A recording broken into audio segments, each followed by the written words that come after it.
¿Qué tal, gente? ¿Cómo les va? Espero que estén muy bien. Gente, y llegó la tercera, no la última, pero la tercera película de la saga de Alien que estamos haciendo. Una tercera película de Alien que fue muy polémica. La verdad es que es una de las menos queridas. Creo que la que le sigue es peor, pero de la trilogía original, digamos, es la menos querida y la que menos sentido tenía en muchas cosas y la que más golpeada estuvo por la crítica. Así que, como siempre, acompáñenme a ver lo que es su historia, detalles, un poco de su creación, algunos easter eggs y qué fue lo que nos dejó. Así que no le demos más vueltas, gente. Vamos para allá.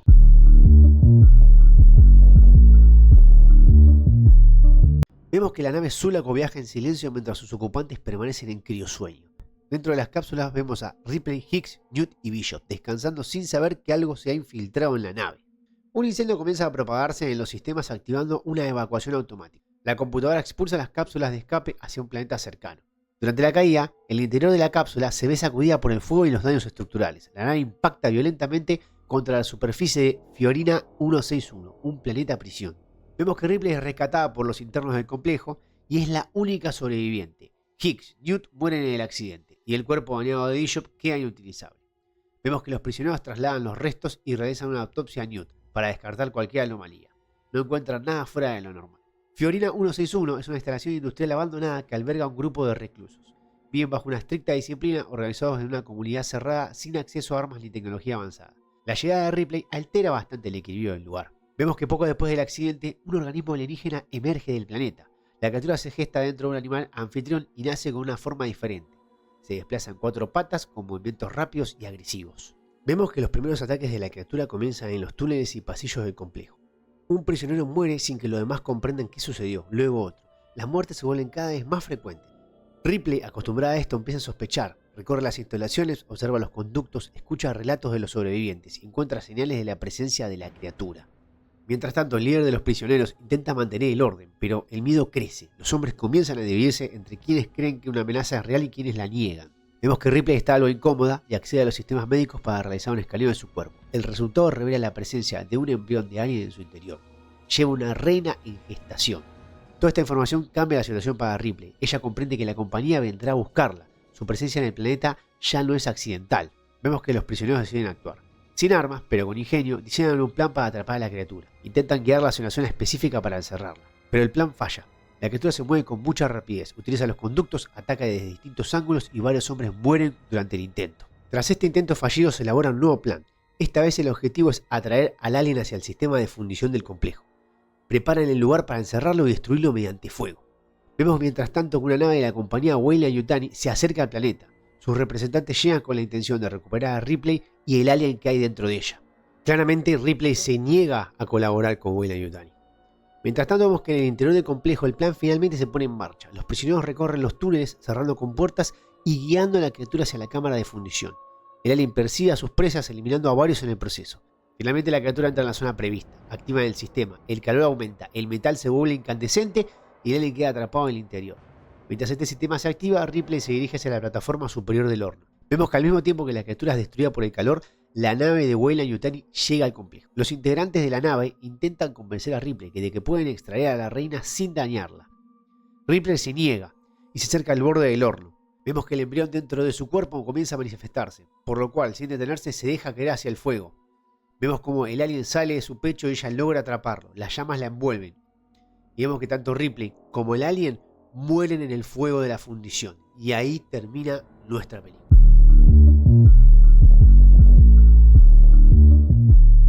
Lo que terminó siendo Alien 3 no fue el resultado de una visión clara, sino una producción que pasó años intentando decidir qué quería hacer, cambiando de rumbo constantemente y acumulando problemas en cada etapa. Después del éxito de Aliens, 20th Century Fox quería una tercera entrega lo antes posible, pero no había una historia definida. Durante finales de los 80, distintos guionistas fueron entrando y saliendo del proyecto, cada uno con ideas completamente distintas entre sí. Uno de los primeros enfoques importantes fue el de William Gibson, conocido por su trabajo en Cyberpunk. Su versión planteaba una historia en la que Hicks y Bishop eran los protagonistas, con una narrativa más política y tecnológica, donde el xenomorfo se expandía como una amenaza biológica dentro de una estación espacial. Esa idea fue descartada.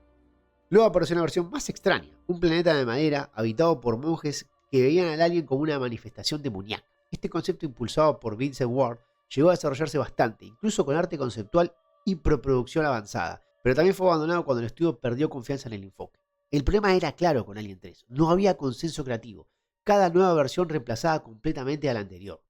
A pesar de eso, el estudio tomó una decisión arriesgada, comenzar la producción sin un guión terminado. En ese punto entra David Fincher, tenía experiencia en videoclips, pero ninguno en largometraje. Para el estudio era una apuesta manejable, para él una oportunidad enorme, pero desde el inicio la situación fue complicada. El guión seguía cambiando durante el rodaje, escenas que se filmaban un día eran reescritas o eliminadas al siguiente, los actores recibían versiones distintas de sus personajes constantemente, el tono de la película no estaba completamente definido y oscilaba entre terror, drama psicológico y elementos casi religiosos. El diseño de producción también reflejaba esa inestabilidad. Los sets de Fiorina 161 eran enormes, complejos, físicamente exigentes, con pasillos estrechos, estructuras metálicas y múltiples niveles.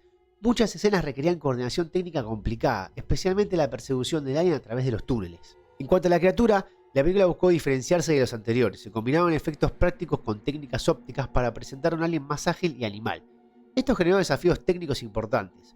Lograr que la criatura se moviera de forma convincente en 4 patas no era sencillo con los recursos de la época, y muchas tomas requerían múltiples intentos o soluciones improvisadas. Mientras todo esto sucedía, la relación entre Fincher y el estudio se deterioraba.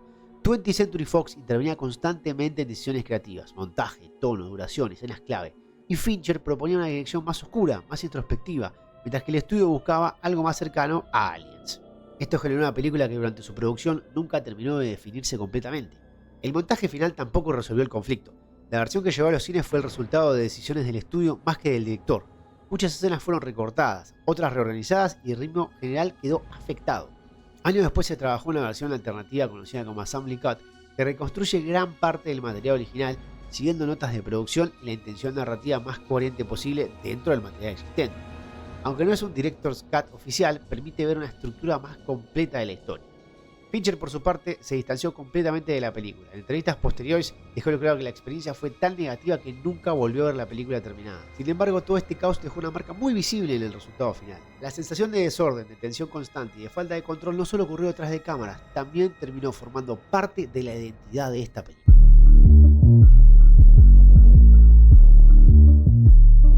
Creo yo que hablar de Alien 3 es entrar en una película que no solo se limita a contar una historia de terror, sino que utiliza ese terror como vehículo para algo mucho más incómodo y mucho más humano. A diferencia de las entregas anteriores donde el conflicto se construía alrededor de la supervivencia frente a una amenaza externa, acá todo gira en torno a lo inevitable. No se trata de escapar, no se trata de vencer, sino de enfrentar algo que ya está en marcha y que no puede detenerse. Desde el comienzo de la película se instala una sensación de vacío. La muerte de los personajes que habían sobrevivido previamente no es un giro narrativo, es una forma de romper cualquier expectativa de continuidad emocional. El pasado deja de importar. No hay recompensa por haber sobrevivido antes. Todo lo que Ripley había construido en las películas anteriores desaparece. Y con eso también desaparece la idea de que existe un progreso real dentro de este universo. Lo único que permanece es el ciclo. Ese ciclo es clave para entender el significado de la película. El alien ya no es simplemente un depredador, se convierte en una representación de algo constante, algo que siempre vuelve, algo que no puede eliminarse definitivamente. En ese sentido, deja de ser una criatura y pasa a ser una presencia. No tiene una motivación compleja ni cambios de comportamiento dramáticos. Simplemente existe para continuar un proceso biológico que no distingue entre víctimas ni contextos. Esa frialdad lo vuelve más cercano a una fuerza natural que a un antagonista tradicional. En paralelo, el entorno en el que está la película, la Fiorina 161, refuerza. No es solo una prisión física, es un espacio donde todos los personajes ya han sido condenados de alguna manera. Son hombres que han aceptado su destino, que viven bajo reglas estrictas, que encuentran en la religión una forma de darle sentido a su encierro. No buscan redención en el sentido clásico, una especie de orden dentro del caos. La llegada de Ripley rompe ese equilibrio, pero no lo destruye, más bien lo expone. Ripley, dentro de este contexto, deja de ser una figura de acción para convertirse en una figura simbólica. La transformación es uno de los ejes más importantes de la película, ya que no reacciona como alguien que intenta sobrevivir, sino como alguien que entiende que su rol dentro de la historia ha cambiado. La revelación de que lleva una reina alien dentro de su cuerpo no se presenta como un giro que genera desesperación inmediata, sino como una confirmación de algo que la película ya venía insinuando. Su destino no está separado del alien. Esa conexión entre Ripley y el alien redefine completamente la relación entre humano y monstruo dentro de la saga. Ya no son opuestos claros, existe una dependencia, una relación biológica que elimina la distancia entre ambos. El horror deja de estar afuera y pasa a estar adentro. La amenaza ya no es algo que se puede ver venir, sino algo que crece silenciosamente. Otro detalle más es la presencia de la compañía Weyland-Yutani, que refuerza otra capa de significado. A lo largo de la saga la empresa ha sido una figura constante, pero en esta película su rol es aún más evidente que nunca. No actúa desde la urgencia ni desde el miedo, sino desde el interés. Su objetivo no es eliminar la amenaza, es controlarla. Esto introduce una dimensión en la que el verdadero peligro no es la criatura en sí, sino la intención de utilizar a la criatura. El alien en ese sentido se convierte también en un recurso, en algo que puede ser explotado, replicado y dirigido. El final de la película condensa todos estos elementos. No se presenta como una victoria ni como una derrota en términos tradicionales, es una decisión de Ripley. Ripley elige actuar en contextos donde las opciones son limitadas, pero la elección es lo único que le queda a ella para tomar control. Su sacrificio no busca salvar al mundo ni destruir definitivamente la amenaza, sino impedir que sea utilizada nuevamente. Es un acto que cierra su historia, pero no el ciclo en general. Creo que en este contexto Alien 3 se posiciona como una película que no busca expandir el universo hacia afuera, sino profundizarlo hacia adentro. No añade nuevas reglas ni grandes cambios en la mitología, sino que toma los elementos existentes y los lleva hacia una conclusión introspectiva. Lo que queda no es una historia sobre héroes y villanos, sino una reflexión sobre el control, lo inevitable y la forma en que los personajes se enfrentan a aquellos que no pueden cambiar.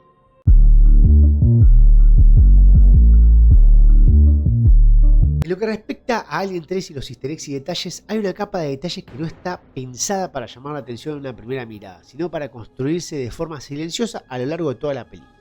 Son elementos que no se explican directamente, pero que van reforzando la sensación de encierro, de destino marcado y de repetición constante.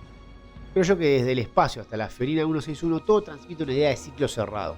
El número no es solo una designación técnica del lugar, aparece integrado en distintas partes del entorno, en puertas, en estructuras, como si fuera una marca constante que recuerda que ese sitio no tiene salida. La forma en la que están construidos los pasillos también juega ese papel clave. No son simplemente corredores industriales, están diseñados con curvas, ángulos cerrados, múltiples niveles que hacen que la orientación se pierda. Muchas veces no queda claro hacia dónde conduce un camino y te desorienta y te traslada directamente a la experiencia de los personajes. La forma en la que se filma el Alien también introduce un detalle importante. A diferencia de entregas anteriores donde la criatura solía mantenerse en sombras o aparecer de formas más calculadas, acá muchas tomas están construidas desde un punto de vista bajo, cercano al suelo, con movimientos rápidos y bruscos. Esa elección no es casual. Refuerza la idea de que este alien no observa ni acecha del mismo modo que antes, se desplaza como un animal. Incluso en su comportamiento hay momentos en los que parece explorar el espacio más que simplemente cazar, como si estuviera adaptándose constantemente al entorno. Otro detalle interesante está en la parte visual, entre Ripley y el entorno. A medida que la película avanza, su apariencia se vuelve cada vez más similar a la de los prisioneros, cabeza rapada, ropa simple, ausencia de cualquier elemento que la diferencie. Esa integración no solo responde a la situación, sino que visualmente la posiciona como parte de este sistema cerrado. Ya no es una figura externa que llega a este mundo, pasa a ser parte de este mundo. Creo yo que todos estos elementos que mencioné no están pensados como momentos aislados, sino como parte de un conjunto que construye una sensación constante. No hay un detalle que cambie la historia por sí sola, pero la suma de todos ellos hace que la película tenga una identidad muy marcada, donde cada componente refuerza la misma idea. Todo ocurre dentro de un sistema cerrado del que no se puede salir.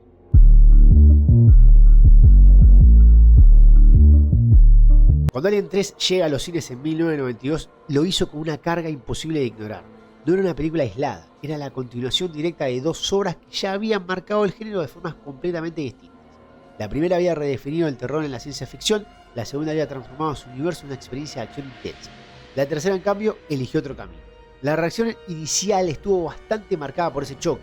El público venía de la energía de Aliens y se encontró con una historia mucho más lenta, más pesada, más cerrada en sí.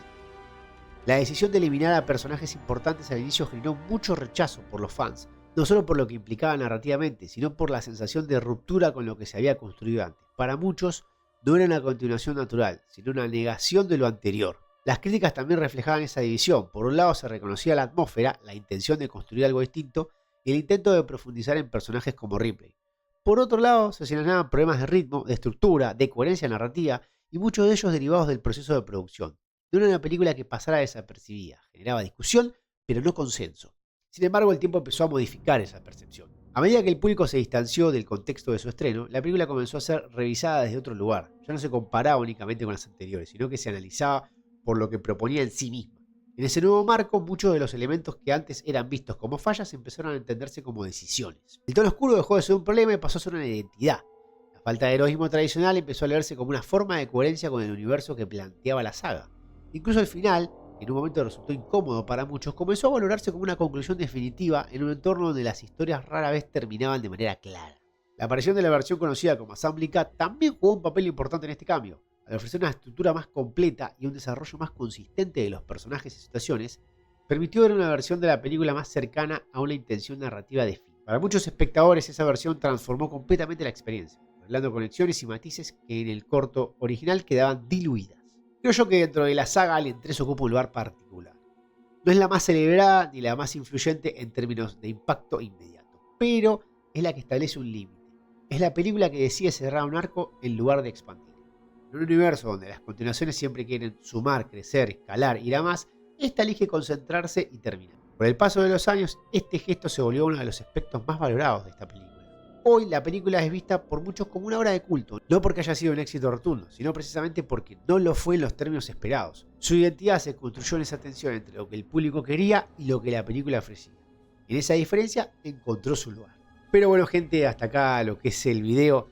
¿Qué decirle de Alien 3? Es la que menos me gusta a mí, y creo que a la gran mayoría de fans, hay que decirlo, es la que menos gusta. Tal vez por eso es de culto. Muchas veces las cosas odiadas terminan siendo de culto. Es una película que no es mala, pero se separa mucho de lo que se venía viendo. Es un cierre, pero esa separación creo yo que la complica un poco. Creo yo que Alien 3 no buscaba ser recordada como una película cómoda. No estaba diseñada para dejar una sensación de triunfo ni para ofrecer un cierre tranquilizado. Todo en ella apuntaba a otra dirección. Creo yo que a lo largo de la trilogía Ripley atraviesa distintos estados. Sobrevive, resiste, lucha, pero en esta última parte lo que queda no es la posibilidad de seguir adelante, sino la necesidad de tomar una decisión en un contexto donde no hay alternativas reales. Esa decisión no cambia el mundo, no elimina la amenaza de forma definitiva y no transforma el universo, pero sí define el final de la historia de Ripley. Y creo yo que ese es el enfoque que hace diferente a Alien 3 del resto. No construye un clímax basado en la victoria, sino en la aceptación. No plantea un enfrentamiento final donde uno de los lados debe imponerse, sino una resolución donde lo importante no es ganar, sino impedir que el ciclo continúe de la misma forma. Creo yo, y siendo un poco redundante y obvio, el resultado de la película es eso, una película que cierra en lugar de abrir, que termina en lugar de prometer y que reduce en lugar de expandir. Y en ese cierre lo que queda no es una sensación de alivio, sino de silencio. Un silencio que no viene después del ruido, sino que lo reemplaza. Y creo yo que ahí termina la historia de Alien, no con una respuesta, sino con una decisión. Como siempre, gente, si les gustó el video, suscríbanse, like y activar campanita que nos ayuda mucho a crecer. Por acá, gente, le voy a dejar los videos anteriores que hicimos de la saga de Alien. Y por acá, gente, le voy a dejar link al canal secundario. Recomendaciones, tops, reseñas, todo del mundo de los videojuegos. Vayan también a ese canal que semana a semana subimos material. Y por el momento, gente, me despido. Les deseo éxitos.